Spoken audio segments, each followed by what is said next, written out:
મિત્રો જય યોગેશ્વર, જય સ્વામિનારાયણ, જય શ્રી કૃષ્ણ.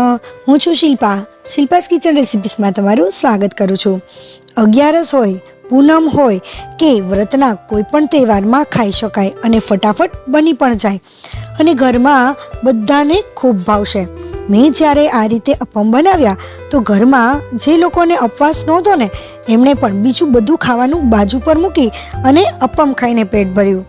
જ્યારે કોઈ પણ ઉપવાસ કે વ્રત હોય ત્યારે આપણે સૂકી ભાજી, વેફર કે ચેવડો ખાઈને કંટાળી જતા હોય છે. ત્યારે આ રીતે બનાવેલા અપમનો સ્વાદ દાઢમાં રહી જાય તેવો છે. અને બીજું કે આ બનાવવામાં એકદમ સરળ અને ફટાફટ બની પણ જાય છે. જોઈને જ ખાવાનું મન થઈ જાય છે. તમને પણ જોઈને જ મોઢામાં પાણી આવી ગયું ને.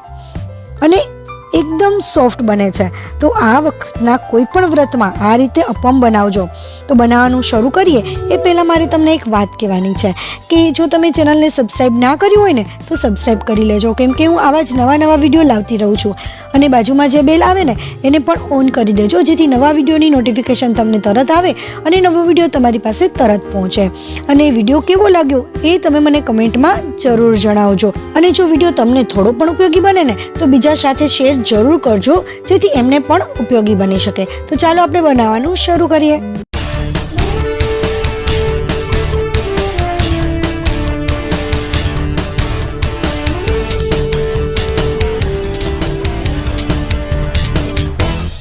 સૌથી પહેલાં આપણે અહીંયા એક બાઉલમાં અડધા વાટકી જેટલી આપણે છાશ નાખીશું. અહીંયા તમે દહીંનો યુઝ પણ કરી શકો છો, પરંતુ મારે એકદમ ઘાટી એવી છાશ હતી ને તો એ મેં છાશનો ઉપયોગ કર્યો છે. અને જો દહીંનો ઉપયોગ કરતા હોય ને તો દહીંને એકદમ ફેટી લેવું. ત્યાર પછી એની અંદર લાલ મરચું પાવડર થોડું અને થોડી હળદર અને થોડું ધાણા જીરું પાવડર. લાલ મરચું પાવડર તમે જેટલું સ્પાઇસી ખાતા હોય એ પ્રમાણે તમે વધુ ઓછું કરી શકો છો. ત્યાર પછી એની અંદર થોડી એવી ખાંડ નાખી દઈશું. અને અહીંયા મેં બટેટું જે છે એકદમ છીણી લીધું છે. આપણે જે ચીઝનું છીણવાનું આવે ને, ચીઝ છીણવાનું, એનાથી મેં આ છીણી લીધું છે અને એકદમ સરસ ઝીણું છીણું છે. તો આ રીતે ઝીણું એકદમ છીણી લેવાનું છે. અને બટેટું મેં નાની સાઇઝનું લીધેલું હતું. તો આ બટેટું આપણે એની અંદર નાખી દઈશું. ત્યાર પછી અહીંયા મેં ગ્રીન ચટણી લીધી છે, જે ખાટી મીઠી ચટણી આવે છે, લીલી ચટણી તૈયાર જ લીધેલી છે આ મેં ચટણી, એટલે એનો કલર થોડો આ રીતે પીળાશ પડતો હોય છે. તો એ આપણે ચટણી અડધી ચમચી જેટલી અંદર નાખી અને એને પણ એકદમ સરસ રીતે આપણે મિક્સ કરી લઈશું. ખાંડ ઓગળી જાય અને ત્યાર પછી આ જે ચટણી હતી એ પણ એકદમ સરસ રીતે મિક્સ થઈ જાય ત્યાં સુધી આપણે એને હલાવી અને બધું સરસ મિક્સ કરી લેવાનું છે.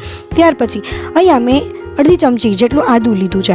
જો તમે આદું કે એ ન ખાતા હોય ને તો તમે એને સ્કીપ પણ કરી શકો છો. ત્યાર પછી થોડી એવી કોથમરી નાખી દઈશું. આમાં કોથમરીનું પ્રમાણ થોડું વધારે રાખશો તો પણ એનો ટેસ્ટ ખૂબ જ સરસ આવે છે. હવે અહીંયા મેં ફરાળી લોટ લીધો છે. હવે મિત્રો અહીંયા જે ફરાળી લોટ મેં લીધો છે ને એ લોટ મેં ઘરે જ બનાવેલો છે. આનો વિડીયો પણ મેં આપેલો જ છે એની પહેલાં. તો આ લોટની અંદર મેં 500 ગ્રામ સામો, 250 ગ્રામ સાબુદાણા અને 100 ગ્રામ સિંગાડાનો લોટ નાખી અને એને એકદમ મસ્ત રીતે દળી લીધો છે.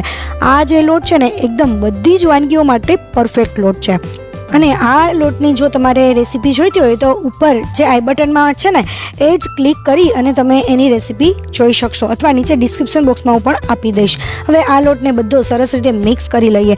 અને જો જરૂર લાગે ને તો આપણે છાશ અથવા પાણી નાખી શકીએ, પરંતુ જો છાશ છે કે દહીં છે એ બહુ ખાટું હોય ને તો નહીં નાખવાનું, કારણ કે એનાથી ખટાશવાળા અપમ થાય છે. તો એની અંદર આપણે ધીમે ધીમે પાણી ઉમેરીશું, અથવા તો મોડું સાવ દહીં હોય ને એવું આપણે નાખીશું. તો અત્યારે થોડું પાણી નાખી અને આપણે એકદમ મસ્ત બેટર તૈયાર કરી લેવાનું છે. અત્યારે જે બેટર આપણે બનાવીએ છીએ એ બેટર આપણે થોડું એવું થીક જ રાખવાનું છે. એનું કારણ પણ આગળ જણાવીશ તમને. હવે અહીંયા તમે જોઈ શકો છો, ચમચીથી હલાવીને બતાવી દઉં કે આપણું બેટર કેટલું થીક છે.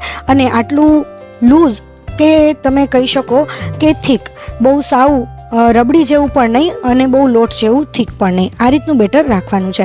હવે આની અંદર આપણે મીઠું નાખવાનું બાકી છે. તો આપણે એની અંદર પ્રમાણસર મીઠું નાખી દઈએ. તમે કેટલા પ્રમાણમાં, કેટલી ક્વોન્ટિટીમાં તમે બનાવો છો એ પ્રમાણમાં તમારે મીઠું પ્રમાણસર નાખી દેવાનું છે. એને પણ આપણે સરસ રીતે મિક્સ કરી લઈશું. ત્યાર પછી આ મિક્સ થઈ જાય ને, હવે એને આપણે ઢાંકી અને રાખી દઈશું. 15થી 20 મિનિટ માટે ઢાંકીને રાખી દેવાનું છે, જેથી આપણો સામો છે, સાબુદાણા છે અને સિંગોડાનો લોટ છે, સામો અને સાબુદાણા એકદમ સરસ ફૂલાય અને એ મસ્ત સોફ્ટ થઈ જાય છે. એટલે લોટ છે પણ એ પણ સરસ સોફ્ટ બની જાય છે. હવે તમે જુઓ, જે આપણું બેટર હતું ને થોડું એવું થીક થઈ ગયું છે, તો થીક થવાના કારણે આપણે થોડું પાણી નાખી અને એનું પરફેક્ટ બેટર બનાવવાનું છે. હવે પહેલાં જ જો આપણે ઢીલું બેટર બનાવી નાખ્યું હોય ને તો અત્યારે આપણને પરફેક્ટ માપ નથી રહેતું કે આપણે કેટલું થીક કે કેટલું ઢીલું બનાવવું. એટલે અત્યારે આપણે પરફેક્ટ બેટર રાખવાનું છે. થોડું પાણી નાખી કે દહીં કે છાશ નાખી અને આ રીતનું પરફેક્ટ બેટર બનાવી લેવાનું છે. અને ત્યાર પછી અહીંયા તમે ઈનો લઈ શકો છો અથવા તો સોડા પણ લાવી શકો છો, જે ખાવાનું સોડા આવે છે એ પણ અત્યારે જે મેં ઈનો છે એ લીધો છે અને આ લેમન ફ્લેવર છે. પરંતુ આમાં ફ્લેવરથી કોઈ પણ ચેન્જીસ નહીં આવે. તમે સાદો કે સિમ્પલ નાખો કે કોઈ પણ ફ્લેવર નાખશો ને તો પણ એ ફ્લેવરનો ટેસ્ટ આની અંદર નહીં આવે. એટલા માટે તમે કોઈ પણ ઈનો નાખી શકો છો. અડધી ચમચી જેટલો આપણે ઈનો એની અંદર એડ કરી દઈશું અને એને પણ આપણે સરસ મિક્સ કરી લેવાનું છે.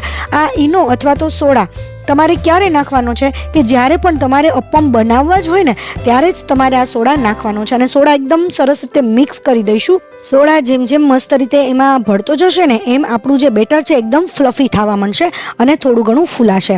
તો હવે આપણે અપમ બનાવીએ. મેં અહીંયા અપમની પ્લેટ લીધેલી છે અને ગેસ ઓન કરી થોડી એવી ગરમ થાય ત્યાર પછી આપણે એક ટીપું જ તેલ નાખવાનું છે. આ અપમ બનાવવાનું એ ખાસિયત છે કે એ ફાયદો છે કે આ એકદમ સાવ ઓછા તેલમાં બનીને તૈયાર થઈ જાય છે. જે લોકો હેલ્થ કોન્શિયસ છે કે જે લોકો ઓછું તેલ ખાવાનું પસંદ કરે છે, ઓછા તેલમાં બનાવેલું ખાવાનું પસંદ કરે છે, એના માટે આ બેસ્ટ છે. એક ટીપા તેલમાંથી જ આ અપમ બનીને તૈયાર થઈ જાય છે.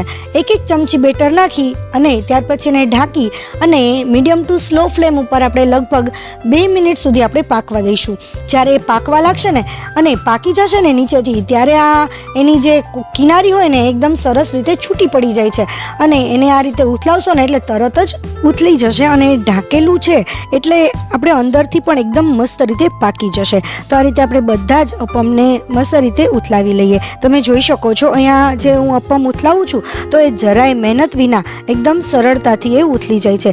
ઘણી વખત ઘણાને પ્રોબ્લેમ આવતો હોય છે કે અપમ છે એ ટર્ન કેમ નથી થતા, આ રીતે ઉથલતા કેમ નથી. તો એના માટે આપણે એ જોવાનું છે કે જો નીચેથી એકદમ પ્રોપર રીતે પાક્યા નહીં હોય ને કે અંદરથી પાક્યા નહીં હોય અથવા તો બેટર આપણું એકદમ ઢીલું હશે તો એ ઉથલવામાં પ્રોબ્લેમ કરશે. તો આ રીતે બંને સાઈડથી આપણે અપમને પકવી લીધા છે અને એને આપણે એક ડીશમાં લઈ લઈએ. એ જ રીતે આપણે બધા જ અપમને બનાવીને તૈયાર કરી લેવાના છે. એક ટીપા તેલની અંદર એકદમ ટેસ્ટી અને મસ્ત અપમ બનીને તૈયાર થઈ જાય છે. આ રીતે બધા જ અપમ આપણે બનાવી લીધા છે અને અહીંયા તમે જોઈ શકો છો કે જોઈને જ ખાવાનું મન થાય ને એવા અપમ બન્યા છે. અને હું અહીંયા તમને બતાવી દઉં કે આપણા અપમ છે એ કેટલા સોફ્ટ છે અને અંદરથી એકદમ જાળીદાર છે. જો અહીંયા તમે એને લીલી ચટણી કે કેચઅપ સાથે પણ ખાઈ શકો છો. હવે આપણે એને તોડીને જોઈ લઈએ કે એ અંદરથી કેટલા જાળીદાર છે. એકદમ સોફ્ટ અને એકદમ જાળીદાર બન્યા છે, જોઈ શકો છો તમે. તો આ રીતે જો તમે અપમ બનાવશો ને તો ઘરના બધા આ અપમ ખાઈને જ પોતાનું પેટ ભરી લેશે. તમને જોઈને ખાવાનું મન થઈ ગયું ને? સાચું કે જો ખાવાનું મન થઈ ગયું હોય ને તો કમેન્ટમાં યમ્મી એક વખત જરૂર કહી દેજો. અને જો તમે એકદમ સોફ્ટ છે, જેમ દબાવીએ છીએ તો એ પાછા હતા ને એવા શેપમાં આવી જાય છે. તો મિત્રો તમને મારી આ રેસીપી કેવી લાગી ને એ મને કમેન્ટમાં જણાવવાનું ભૂલતા નહીં. અને હા મિત્રો, જો તમને રેસીપી થોડી પણ ઉપયોગી બની હોય તો બીજા સાથે શેર કરવાનું પણ ભૂલતા નહીં. અને સબસ્ક્રાઈબ ના કર્યું હોય તો ચેનલને સબસ્ક્રાઈબ પણ કરી લેજો. Thank you for watching. નવી રેસીપી સાથે આપણે ફરીથી મળીશું. ત્યાં સુધી બાય બાય.